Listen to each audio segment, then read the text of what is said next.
여호수아 강의 21번째 시간입니다.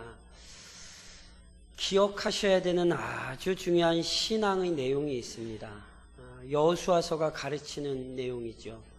가나안 땅은 이스라엘 백성이 들어가서 단순히 편하게 누리고 즐기는 땅이 아니었습니다. 오히려 그 땅은 아주 치열한 전쟁을 치러야 하는 땅이었습니다. 이것이 오늘 우리의 삶이라는 사실을 기억하셔야 됩니다. 예수 믿는 순간 어떤 고난과 역경도 없이 그냥 말 그대로 이 세상에서 잘 먹고 잘 사는 것을 꿈꾸신다면 그것은 빨리 그 생각을 중단하셔야 되고 그런 헛된 소망 버리셔야 합니다. 오히려 예수를 믿기 시작하는 순간 영적 전쟁이 시작됩니다. 예전에 세상은 친구였으나 예수를 믿는 순간 세상은 적이 됩니다. 예수를 믿기 전에 세상은 나에게 너무너무 좋은 걸 막 퍼갖다 주지만 예수를 믿는 순간 세상은 내 발목을 붙들고 내 삶을 무너뜨리려 합니다. 여호수아서에서 이 사실을 반드시 배우셔야 돼요. 그런데 놀랍게 그렇게 치열하게 싸우는 자들만이 평안을 얻을 수 있어요. 가나안 사람들을 제압하지 않고서는 안식을 얻을 수 없었던 것처럼 이 세상과의 싸움을 싸우지 않는 그리스도인, 세상과의 전쟁을 치르지 않는 교회는 평안할 수 없습니다. 놀랍게 싸우는 자가 평안을 얻습니다. 이것을 우리는 성화라 부릅니다. 오늘 돌아보셔야 합니다. 얼마나 싸우셨습니까? 얼마나 죄와 싸우시고 얼마나 죄를 억누르기 위해 분투하셨습니까? 왜 우리의 삶에 평안이 없는 거냐면 그 싸움이 없기 때문에 평안할 수 없는 거예요. 그렇게 싸워가는 자만이 진짜 평안을 누리는 것입니다. 이것이 여호수아서가 우리에게 가르치는 성도의 삶이에요. 그리고 지난 시간 10장에서 살펴봤던 것처럼 이스라엘 백성이 가나안 땅에 들어와서 영향력이 커지면 커질수록 가나안 족속들의 반격도 더 거세어졌죠. 그래서 10장에서 어떤 일이 있었냐면요, 기브온 거민들의 항복 때문에 오히려 가나안 족속들이 연합을 해버렸어요. 그래서 저랑 10장 1절로 2절 한번 다시 한번 읽어보시겠어요? 10장, 펴셨죠? 10장 1절로 2절 1절 2절만 같이 한번 읽어보실까요? 10장 1절 2절 같이. 그때에 여호수아가 아이를 빼앗아 진멸하되 여리고와 그 왕에게 행한 것 같이 아이와 그 왕에게 행한 것과 또 기브온 주민이 이스라엘과 화친하여 그 중에 있다 함을 예루살렘 왕 아도니세덱이 듣고 크게 두려워하였으니 이는 기브온은 왕도와 같은 큰 성임이요 아이보다 크고 그 사람들은 다 강함이라. 자, 절 보시죠. 뭐라고요? 가나안 사람들이요, 여리고도 무너지고 아이도 무너지고 게다가 자신들과 같은 종족인 기브온은 이스라엘 편에 항복하고 이러니까 화가 막 확 머리끝까지 치밀어 오르는 거예요. 게다가 기브온은요 약한 데도 아니에요. 오히려 아이 성보다 강한 사람들이에요. 그런데 그 사람들이 두 손 버쩍 들고 이스라엘 앞에 가서 항복했으니 가나안 족속들이 느낀 배신감은 이루 말할 수 없겠죠. 그래서 가나안 족속들이 예루살렘 왕 아도니세덱을 중심으로 5 왕이 모여서 기브온에게 본때를 좀 보여주려고 그러죠. 그래서 더 이상 가나안 족속들이 행여라도 이스라엘을 대적하는 일에 있어서 이탈하는 자가 없도록 본보기를 삼으려고 5 나라가 기브온을 쳐들어가요. 그때 기브온은 이미 이스라엘과 언약을 맺었잖아요. 그러니 당연히 도와달라고 그러는 거예요. 우리를 살려달라고. 그때 이스라엘이 어떻게 해요? 주저하지 않고 지체하지 않고 기브온을 도우러 가죠. 이것이 하나님 보시기에 굉장히 합당했다는 사실을 잊으시면 안 돼요. 그것을 어디서 하냐면 이스라엘이 전쟁을 하러 나아갈 때 하나님께서 약속해 주시죠. 내가 저들 너희 손에 붙였어. 그러니까 싸워. 그래서 실제로 싸우러 갔더니 놀라운 하나님의 일이 일어나죠. 이스라엘 백성의 칼에 죽은 자보다 하나님께서 하늘에서 우박을 내리 찍어가지고 죽인 사람이 더 많대요. 게다가 인류 역사상 다시는 없을 하나님께서 태양을 멈춰버리세요. 그래서 이스라엘 백성들로 하여금 철저히 적군, 가나안 적군을 물리칠 수 있도록 그렇게 하십니다. 그것이 이제 지난 시간에 살펴본 내용이고, 오늘은 그것과 연관한 내용이 좀 있는데 이런 거예요. 가나안 연합군, 다섯 왕들이 연합한 이 연합군이요, 단순히 이스라엘 백성의 공격이 아니라 하나님의 진노의 칼을 피하느라고 정신이 없어요. 하늘에서 막 우박을 내려 던지시죠. 막 태양을 멈춰버리시죠. 이 사람들이 혼비백산에서 막 이렇게 도망가는 거예요.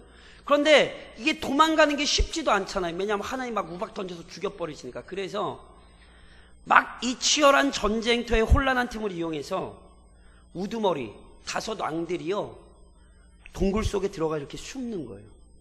그래서 상황이 좀 이렇게 정리가 되면 몰래 조용히 나와서 다시 이렇게 도망을 치려고 이 사람들이 굴에 들어가 숨었거든요. 그런데 이 굴에 들어가 숨었다는 얘기가 여호수아의 귀에 들어간 거예요.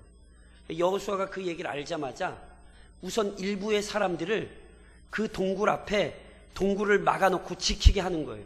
이 다섯 왕들 못 도망가게 하라고. 그리고 나머지 모든 명사는 싸우던 싸움을 계속하게 하는 거예요.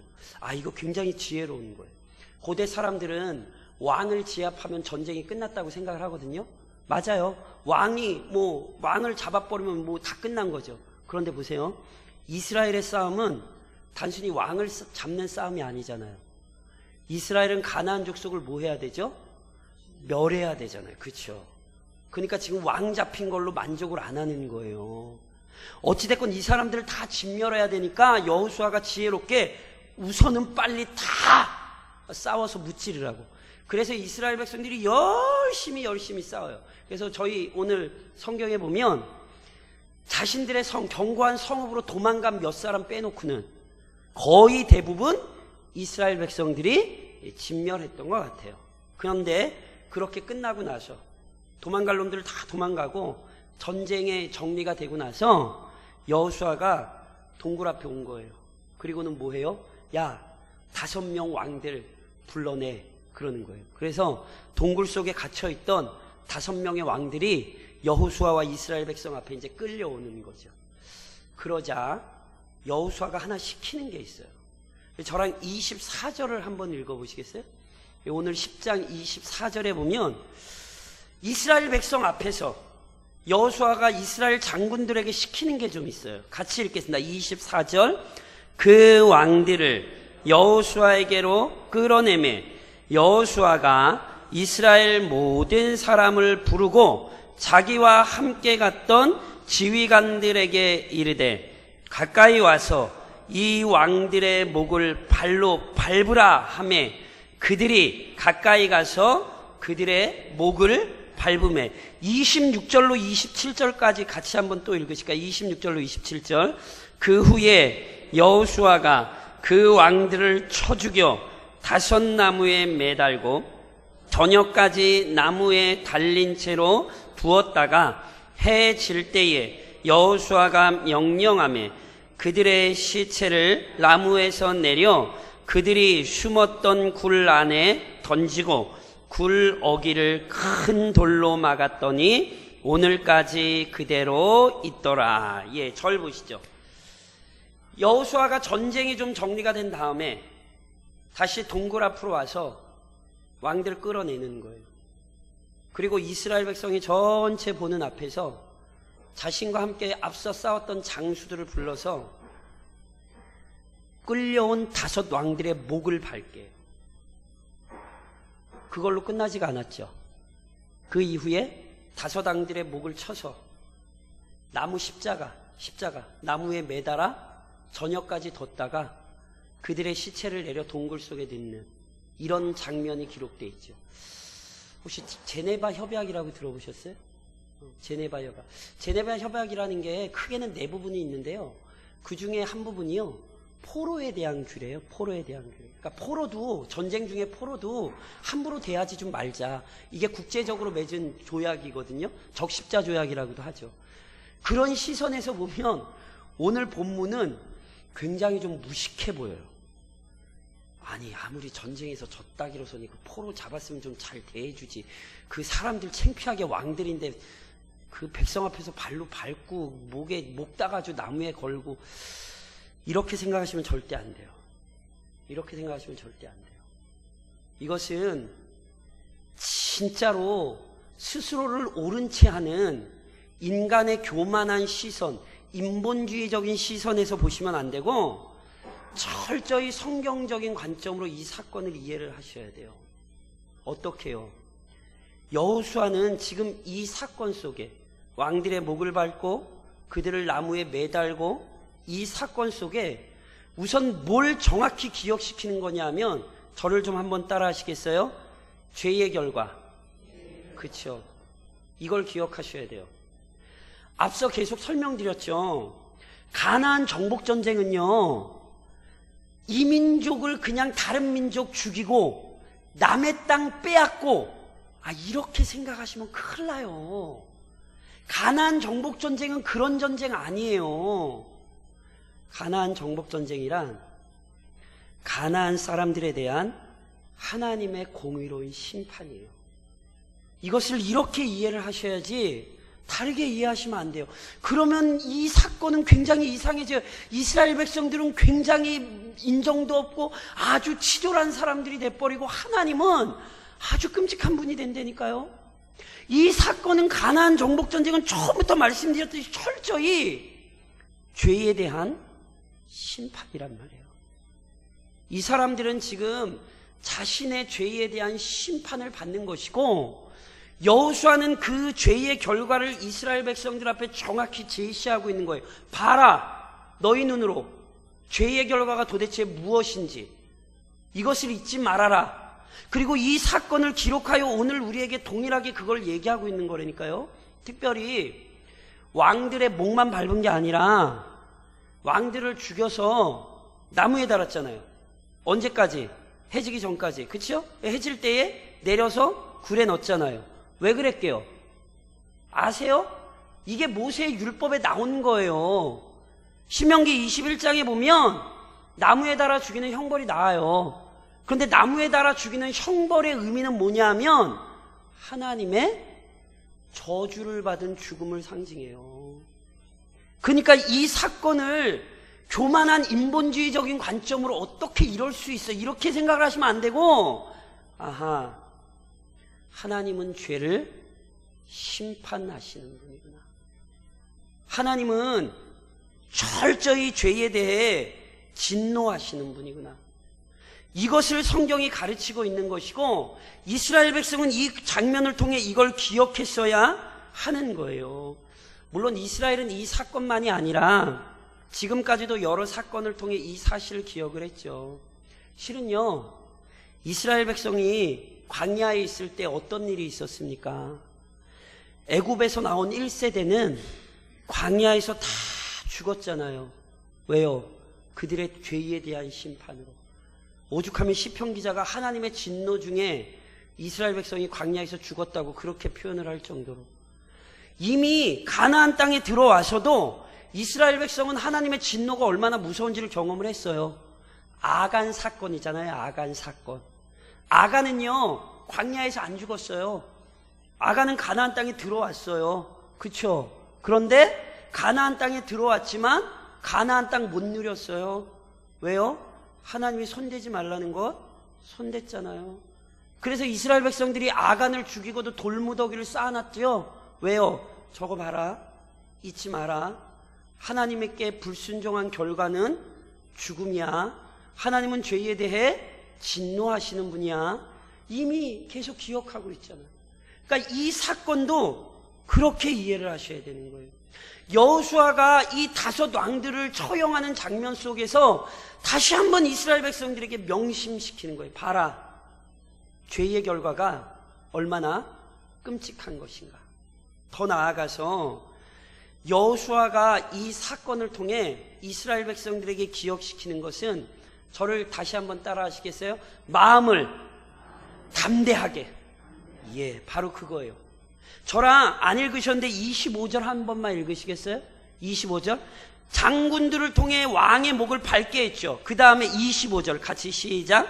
여호수아가 그들에게 이르되 두려워하지 말며 놀라지 말고 강하고 담대하라. 너희가 맞서서 싸우는 모든 대적에게 여호와께서 다 이와 같이 하시리라 하고. 예, 보세요.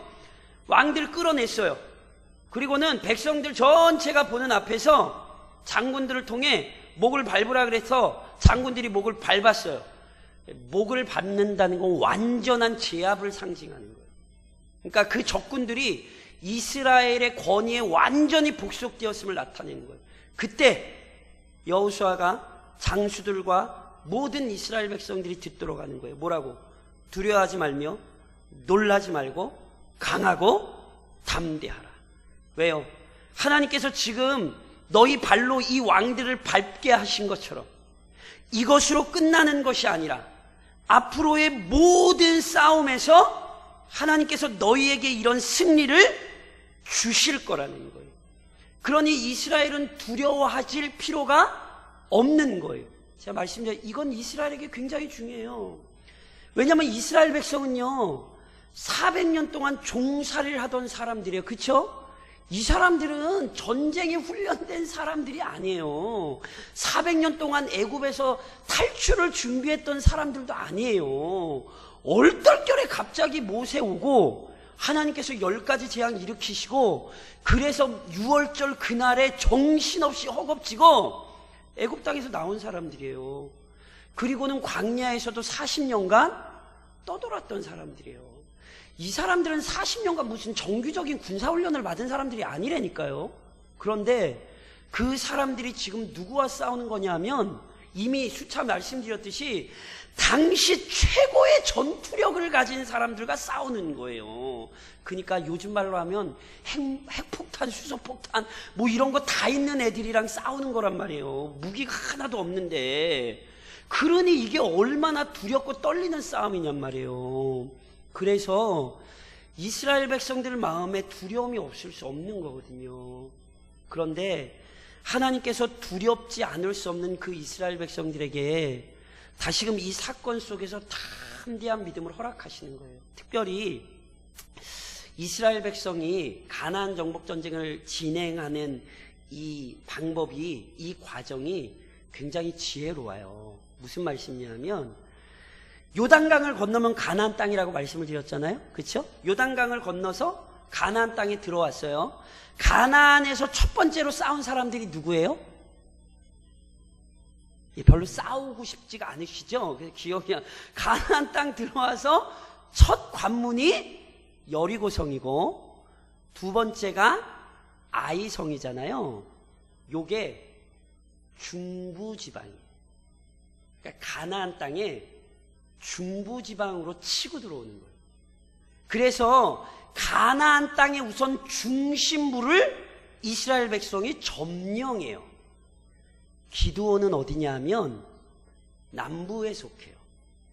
그리고 기브온 때문에 연합했던 다섯 왕들 역시 남부지방의 왕들이에요. 그래서요 표면적으로 보면 1대5로 싸우는 싸움이잖아요. 그런데 오히려 이게 이스라엘 백성들에게 굉장히 유익했어요. 왜냐하면 오히려 한 나라 한 나라 쳐들어가려면 몇 번을 싸워야 돼요? 5번을 싸워야 되는 거예요. 그러니까 얘들이 한꺼번에 몰려왔잖아요. 그러니까 5번 싸워야 될 걸 한 번만 싸우게 돼요.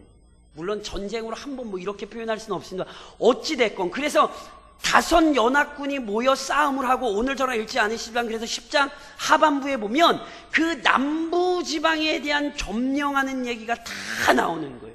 그러니까요 오히려 이스라엘 백성에겐 굉장히 중요한 기회였어요. 한 번에 5 왕뿐 아니라 남부지방 전체를 통할하는 아주 중요한 싸움을 싸우게 되는 거예요. 그러니 하나님께서 담대하라 그러신 거예요. 5 나라도 이겼으니 나머지 나라도 이길 것이다. 그래서 11장으로 가면 이제 어디로 가겠어요? 중부를 점령하고 남부를 점령했어요. 그럼 이제 어디로 가시겠어요? 예, 잘 모르시겠죠? 북부로 올라가는 거예요. 그래서 11장에 북부 지역을 점령하는 싸움의 얘기가 나오는 거예요. 그러니 하나님께서요, 실은요, 어떤 의미에서 보면 5나라의 그 왕들이 연합한 것을 통해 이스라엘 백성에게 더 담대함을 주신 거예요. 한 나라도 아니고 5나라가 덤벼도 하나님이 이기게 하시는 것 아니에요. 그러니 이스라엘 백성의 마음이 얼마나 감격스러웠겠냐 말이에요.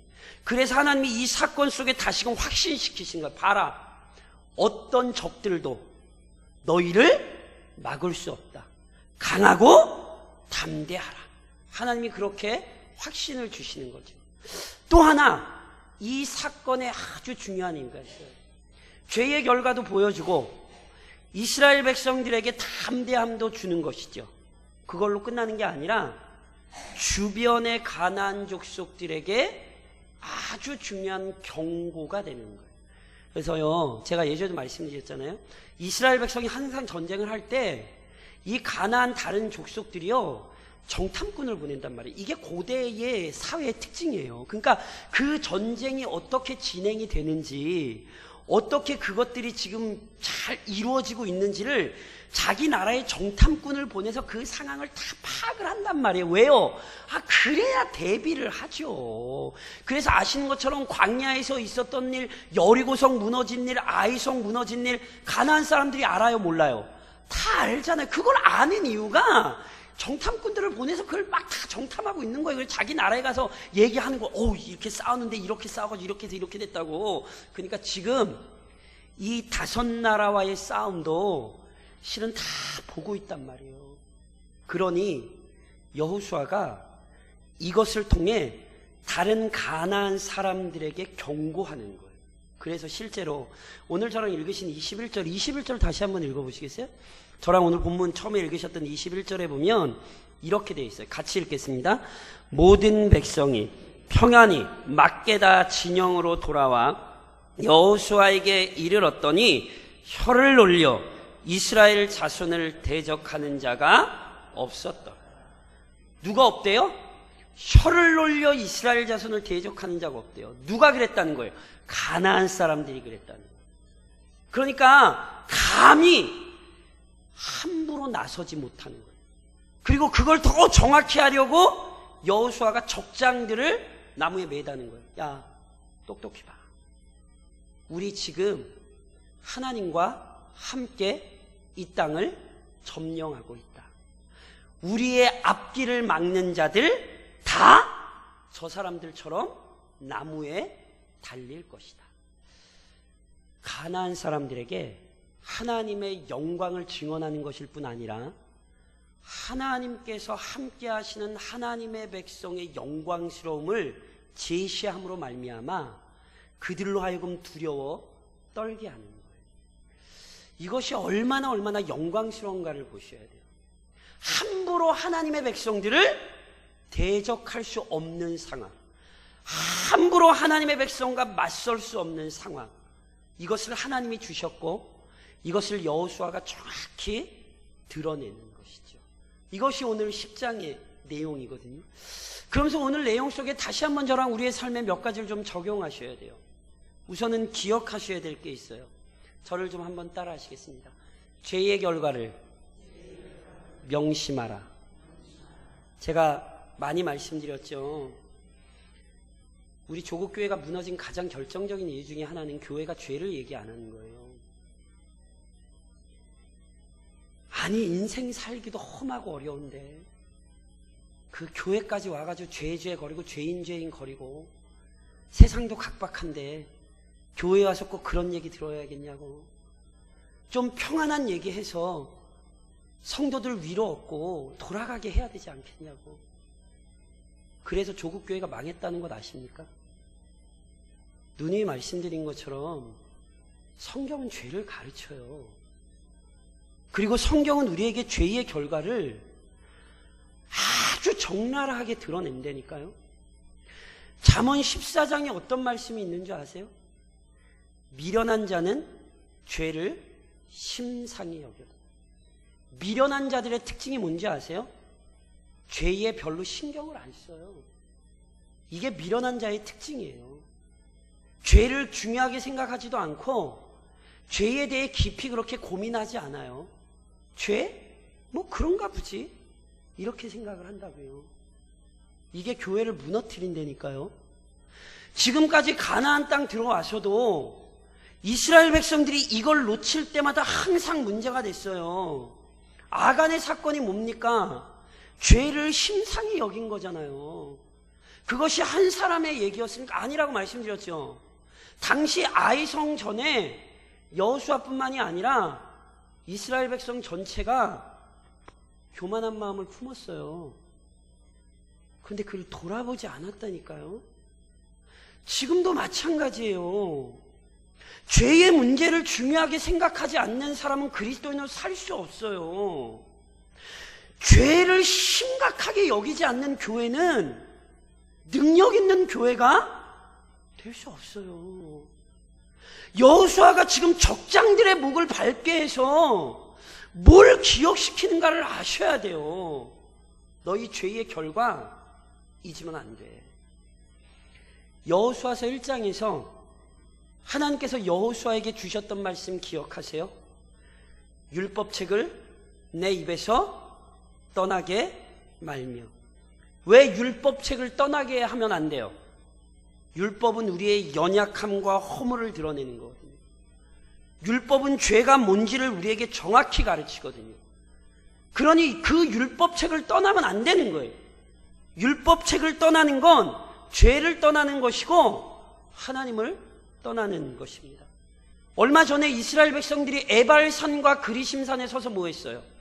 하나님의 저주의 말씀에 아멘! 아멘 응답했죠.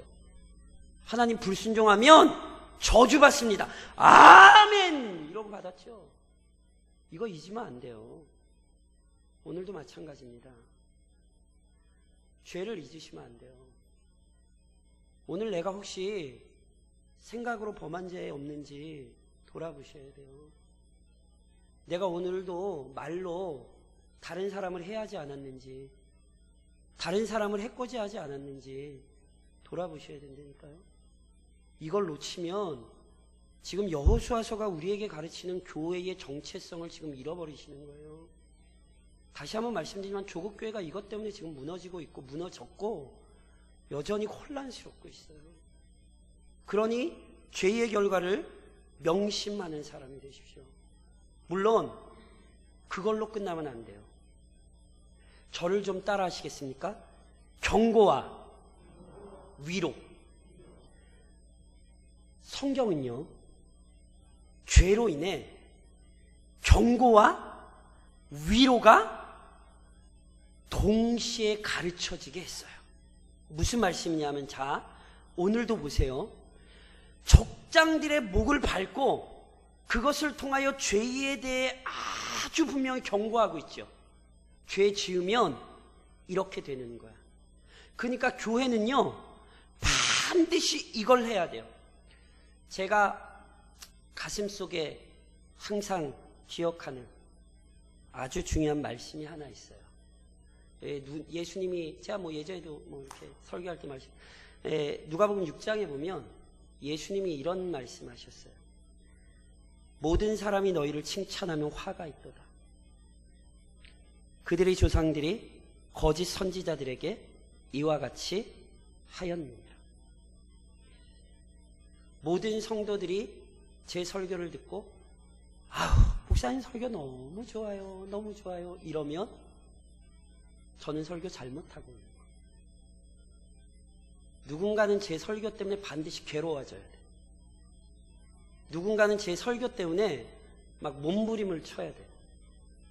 그냥 다 와서 웃는 얼굴로 아휴, 목사님 설교 너무 좋아요 이러면 저는 가짜 목사예요. 거짓 선지자들이 그랬어요. 왜요? 사람들 귀에 듣기 좋은 얘기만 해줬거든요. 제가 예전에 설교할 때 그런 말씀이요. 제가 예전에 설교할 때 그런 말, 오전 설교할 때 그런 말씀 한번 드렸어요. 우리나라에 아주 유명한 셰프, 음식 요리 연구가고 아주 유명하신 분이 있는데 그분이 우리나라에 있는 이제 어떤 골목에 있는 죽어있는 상권 찾아가지고 막 식당들 살려주고 뭐 제가 얼핏 그걸 봤어요. 얼핏 그걸 한번 보고는 제가 굉장히 충격을 받아가지고 그분이 그 음식점 사장들한테 가지고 아 이거 맛없다 그러고 이런 음식 팔지 말라 그러고 그래서 제가 처음에 그걸 보고 굉장히 충격을 받았는데 제가 몇 번 보고 제가 그 팬클럽 됐잖아요. 제가 얼떨결에 몇 번 봤다가 제가 그 팬클럽 됐잖아요. 그래서 제가 그거 보면서 깊이 생각해요. 그분이 진짜 너무 잘하더라고요. 왜냐하면 문제가 뭔지를 정확히 지적을 해줘요. 왜냐하면 그 문제를 그 문제를 정확히 직시를 하지 못하면 그 문제를 해결하지 못하면 아시잖아요. 음식 장사 아무나 합니까? 못하는 거 아시잖아요. 그거 생존이 걸린 문제잖아요. 그러니까 제가 보니까 거기 막 나왔던 사람들 막 대충 시작하시는 막 청년들 막 대충 막 시작하고 막 이랬던 청년들이 되게 많더라고요. 근데 엄청나게 혼나고 막 그러면서 바뀌어가는 거예요. 자기 생각도 바뀌고 자기 이 틀도 바꾸고 자기가 잘못했던 부분들 고치고 그러고 나서 달라지는 모습들이 나오더라고요. 그러니까 제가 왜 팬이 됐냐면 저게 원래 교회가 저래야 되는데 이 원래 목사들이 설교를 저렇게 해야 되는 건데 제가 말씀드렸잖아요. 교회는 좋은 얘기 해주는 데 아니에요. 교회는 정직한 얘기를 해주는 거예요. 그러시면 안 된다고. 그거 잘못하신 거라고. 빨리 그 길에서 돌이키셔야 된다고. 물론 그걸로만 끝나도 안 돼요. 오해하시면 안 돼요. 그러니까 맨날 교회는 그냥 사람들 혼내고 막 그런 아니요. 여호수아가 적장들의 목을 밝게 하고 뭐 하죠? 놀라지 말고 두려워하지 말고 강하고 담대하라. 이거 어디서 많이 듣던 얘기 아니세요? 그렇죠. 여호수아 1장에서 또는 여호수아 여리고성 전에 또는 아이성 싸움 전에 또는 다시 기브온 거민들 도우러 오기 전에 누가 들었던 말이에요? 여호수아가 들었던 말이에요. 여호수아가 들었던 말. 하나님께서 여호수아를 그렇게 위로하시고 하나님께서 여호수아를 그렇게 권면했죠. 그러니 여호수아는 경고만 한 게 아니에요. 자신이 받았던 그 위로의 말씀으로 그는 동일하게 이스라엘 백성을 위로하고 권면했어요. 봐라. 하나님의 말씀에 불순종할 때 우리는 그 무서운 심판을 피할 수 없지만 잊지 마라. 하나님이 우리와 함께 하신다. 하나님께서 우리를 인도하시고 하나님이 우리를 보호하시니 너희의 마음을 강하게 하고 담대히 하라.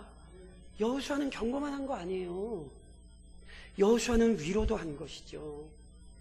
그 프로그램에 보면요, 그 셰프분이 그렇게 하세요. 그리고는 자신 돈 들여서 막 냉장고도 사주고 자신이 알고 있는 비법도 막 가르쳐주고 그러더라고요. 근데 제가 그 프로가 좋았던 게 왜 그러냐면 그분이 행하시는 게 진짜 그냥 혼내는 데 초점이 있는 게 아니라 어찌됐건 그분들로 보면 그 음식점을 살리고 그 사장들을 이렇게 살려주는 데 초점이, 그러니까 그분이 만일 그냥 혼내는 것만 했다면 제가 그 프로를 안 봤을 거예요. 그래서 제가 다시 한번, 제가 이건 은혜라 그러면 안 되는데, 그쵸? 이건 뭐 하나님이 주신 건 은혜가 아닌데 제 마음에 깊이 너무너무, 이 원래 교회가 그래야 되거든요. 교회가 왜 책망을 하고 왜 교회가 죄를 지적을 해요? 살리려고. 당신 이거 못했으니까 당신 우리 교회 나오지 마. 이게 아니란 말이에요. 당신 이렇게 신앙생활 할 거면 신앙생활 하지 마. 그냥 절에 나가. 이러려고 그렇게 아니죠. 어떻게든지 살리고 어떻게든지 일으키고 어떻게든지 다시 믿음의 길을 걷게 하려고. 그래서 제가 그 프로를 보면서 항상 하나님, 우리 교회가 하나님 좀 저렇게 됐으면 좋겠어요. 제가 그래서 그 프로 팬클럽이 됐다니까. 뭔가 또 새로운 신앙의 유익이 나올 게 있을까 싶어가지고 제가 간혹가다 한 번씩 본다니까요. 하나님 우리 교회가 좀 저렇게 됐으면 좋겠다고. 무너지고 쓰러지고 자빠졌던 사람들이 신앙 안에서 다시금 뭐가 바른 길이고 뭐가 어떻게 진짜 새로운 길이고 살 길인지 그걸 배우고 알아서 제대로 된 성도들로 세워지는 거죠. 여호수아가 이걸 하고 있다는 걸 잊지 마세요. 경고할 뿐 아니라 위로하죠. 그리스도인으로서 두 가지를 병행하셔야 돼요. 죄 가운데 가는 사람 경고하셔야 돼요. 왜 경고하세요? 위로해서 살리려고, 죽이려고 그러는 게 아니에요. 살리려고 경고하시는 거예요. 살리려고 경고하는 거. 사랑하니까 가르쳐 주는 거예요. 그래서 결국 저를 좀 다시 한번 따라 하시겠습니까? 세상이 두려워하는 교회. 오늘 아까 제가 말한 오늘 교회의 모습이 얼마나 아름다운지 몰라요. 혀를 놀려 이스라엘을 대적하는 자가 없어요. 두려움이 됐어요. 교회가 하나님의 백성이 두려움의 대상이 됐어요. 아, 저 사람들 함부로 해서는 안 되겠구나. 아, 저 사람들 우리가 막 해서는 안 되는 사람들이구나. 왜 그런지 아세요? 교회가 하나님과 함께 했기 때문이고, 교회가 할 일을 했기 때문에, 할 일을 했기 때문에. 이 시대의 조국 교회가 이렇게 무너진 이유는 교회가 할 일을 안 해서 그래요. 교회 세심이나 했사댔고, 세상 사람들 돈에 눈이 멀어가지고 교회가 이상한 데 관심 가지고, 그러니까 세상이 교회를 안 두려워하죠. 교회를 우습게 여기죠. 세상 사람들이 하는 일 똑같이 하고 있으니까. 이것 때문에 가슴 아파하셔야 돼요. 교회가 두려움의 대상이 된 게 아니라, 누구 말 맞다나 세상이 교회를 걱정하고 있죠. 아우, 저러다 저희 어떻게 교회 제대로 되겠어? 예수를 안 믿는 사람이 교회 걱정을 해주고 앉아있죠. 이게 얼마나 웃긴 일입니까? 이게 얼마나 웃긴 일입니까? 오늘 우리의 모습을 돌아보셔야 돼요. 실은요, 대강리 사람들이 우리 교회를 두려워해야 돼요. 아, 저 사람들은 함부로 건드리면 안 되겠구나. 저 사람들은 진짜 하나님을 믿는 사람들이구나. 우리와는 다른 생각, 다른 말, 다른 행동, 다른 소망, 아, 그렇게 살고 있구나. 뭐가 그렇게 만든다고요? 하나님의 동행 안에서 교회가 할 일을 해야 돼요. 교회가 할 일. 죄를 가르칠 뿐 아니라 은혜로 위로해서 사람을 살려내고 하나님의 영광에 철저히 헌신된 것. 그러니 오늘도 이를 위해서 기도해 주셔야 돼요. 내 자신이 그러길 위해서 기도하셔야 되고, 하나님 제발 우리 교회가 그런 교회가 되게 행여나 사람들의 입에 오르내리는 조롱거리가 되는 교회가 아니라 하나님의 영광스러움 때문에 사람들이 두려워하는 교회가 되게 해달라고, 그 교회를 위해 함께 수고하시는 믿음의 용사들이 좀 되실 수 있기를 우리 주님 이름으로 부탁드립니다.